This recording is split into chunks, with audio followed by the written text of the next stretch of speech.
नमस्कार, आप सभी दोस्तों का स्वागत है हमारे YouTube चैनल सक्सेस मेरा लाइव में। और आप देखना शुरू कर चुके हैं आज सिविल कोर्ट झारखंड में जो एग्ज़ाम हुआ है उसके रिटन एग्ज़ाम का जीएस क्वेश्चन का हम आंसर लेकर आए हैं। तो चलिए, सभी कैंडिडेट जो एग्ज़ाम में बैठे हैं या फिर आगे आने वाले एग्जामिनेशन की तैयारी कर रहे हैं, तो चलिए देखना शुरू कर रहे हैं आप।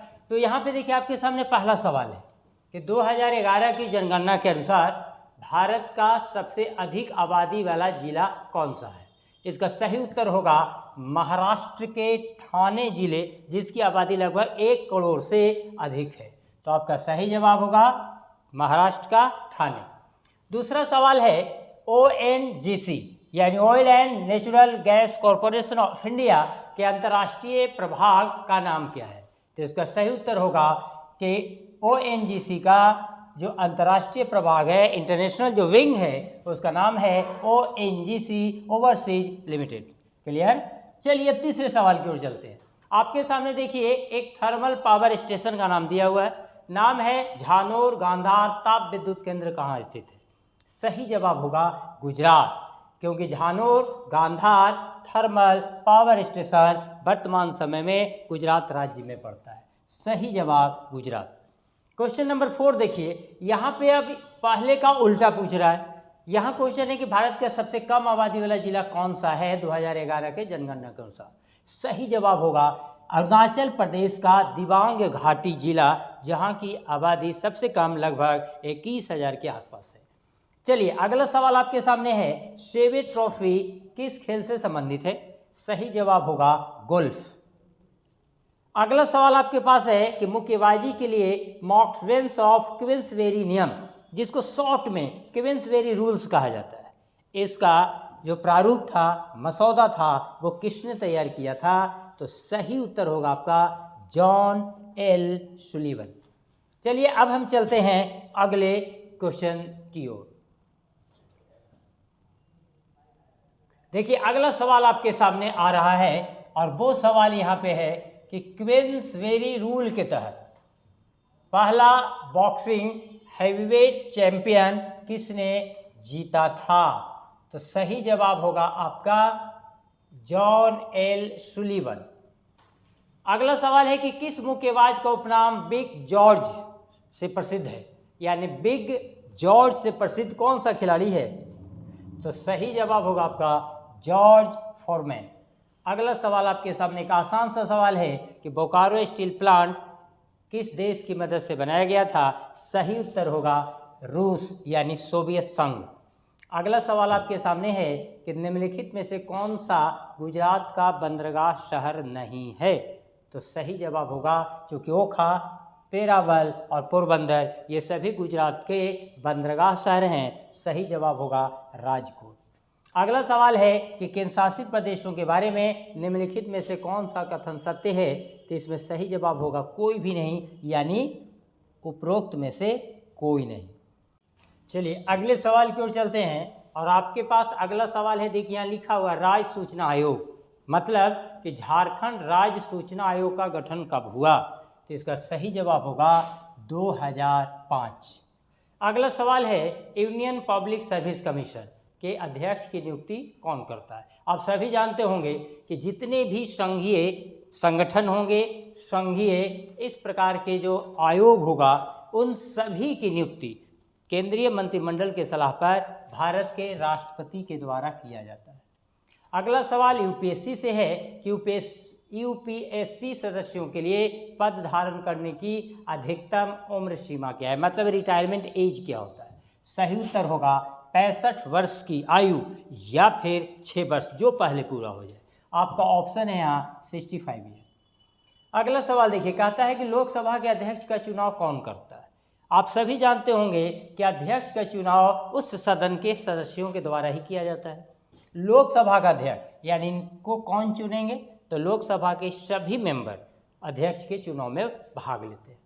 अगला सवाल है कि हाल ही में किस शहर में भारत रक्षा विमानन प्रदर्शनी 2024 का उद्घाटन किया गया।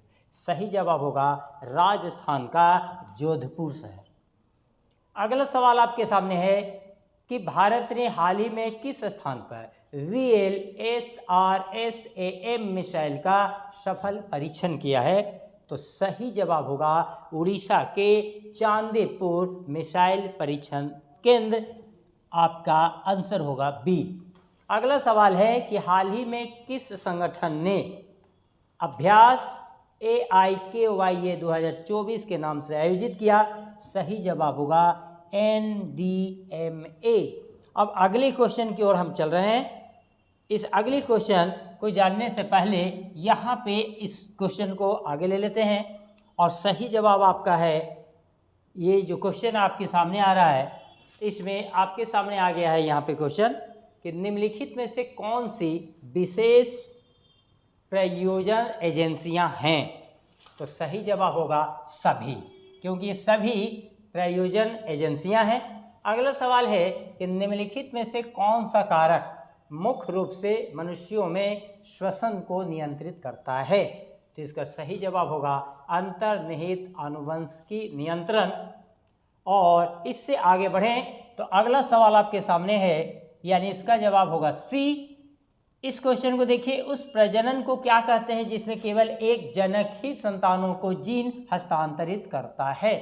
सही जवाब होगा एपोमैक्सिस, यानी ए नंबर। आगे बढ़िए, देखिए अगला सवाल आपके पास बायोलॉजी का ही फिर से आया है कि नॉन ग्रेन परपोषी जीवों को क्या कहते हैं जिन्हें कभी पादप जगत का हिस्सा माना जाता था? तो इसका फंगी उत्तर होगा, यानी कवक। कह रहा है कि बीजांड का कौन सा भाग बीजांड द्वारा सिरे के विपरीत स्थित होता है जो इसके आधारी भाग को दर्शाता है? तो उसे आप लोग बायोलॉजी में पढ़े होंगे, तो 9 क्लास में इसके बारे में बताया गया है। सही जवाब होगा चालेजा। अगला सवाल देखिए कि घास को जल्दी से निगलने के बाद कोई जानवर यानी मवेशी उसे सबसे पहले कहाँ संग्रहित करता है? तो जहाँ जिस अंग में संग्रहण होता है उस पार्ट को, अंग को रूमेन के नाम से बायोलॉजी में जाना जाता है। और अगला सवाल देखिए यहाँ पे कि पारिस्थितिकी अस्थायी अर्थव्यवस्था है कि नारा किस पर्यावरण आंदोलन से संबंधित है? यानी पर्यावरण के संबंध में भारत में कई आंदोलन चलाए गए। क्वेश्चन पूछ रहा है कि इसका अर्थ यानी इसका नारा किस आंदोलन में लगाया गया? सही जवाब होगा चिपको आंदोलन। तो चलिए अब अगले हम प्रश्न की ओर चलते हैं और अगले प्रश्न में देखिए आपके सामने आ गया कि पर्यावरण अनुष्ठानों के संदर्भ में 2 फरवरी का क्या महत्व है? पर्यावरण अनुष्ठानों के संदर्भ में 2 फरवरी का क्या महत्व है? तो इसका सही जवाब होगा, देखिए यहाँ पे ऑप्शन आपका ये है पृथ्वी दिवस, दूसरा है विश्व सभागार दिवस, तीसरा विश्व जल दिवस, चौथा विश्व आर्द्र भूमि दिवस। तो सही जवाब होगा देखिए डी नंबर, विश्व आर्द्र भूमि दिवस।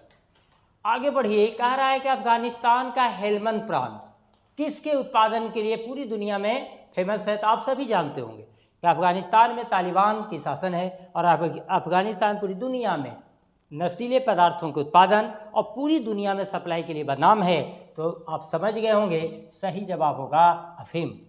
अगला सवाल आपके सामने है कि हवा से सतह पर मार करने वाली मिसाइल एनडीएलए 305 किस देश द्वारा विकसित की गई है? आपको पता होगा कि भारत का सबसे भरोसेमंद साथी है सोवियत संघ, जो 1947 से ही सुरक्षा के क्षेत्र के साथ साथ विकास के क्षेत्र में भारत के साथ हमेशा खड़ा रहा है। आप सभी इसका जवाब आंख बंद करके उत्तर दे दीजिए। भारत का सबसे प्रिय मित्र रूस। और आज का अंतिम सवाल आपके सामने है, कौन सा पारिस्थितिकी तंत्र सबसे अधिक जैव विविधता प्रदर्शित करता है? तो सही जवाब होगा इसका मैंग्रोव, यानी ए नंबर। यानी निम्नलिखित में से कौन सा पारिस्थितिकी तंत्र सबसे अधिक जैव विविधता प्रदर्शित करता है? सही उत्तर होगा इसका सी, प्रवाल भित्तियां। तो चलिए दोस्तों, हमें आशा है कि आप जितने कैंडिडेट आज एग्जाम में बैठे होंगे सभी इस वीडियो के माध्यम से अपने आंसर को ठीक कर लीजिए और निश्चिंत हो जाइए आप कि आपका रिजल्ट आने वाला है। और अगर किसी कारण से लगता है कि हमारा ये एग्ज़ाम किसी कारण से ख़राब हो गया हो तो इसी प्रकार सक्सेस मेरा लाइव यूट्यूब चैनल को देखते रहिए, सब्सक्राइब करिए, लाइक करिए, कमेंट करिए और फिर भविष्य के बेहतर तैयारी करने के लिए तैयार हो जाए। नमस्कार।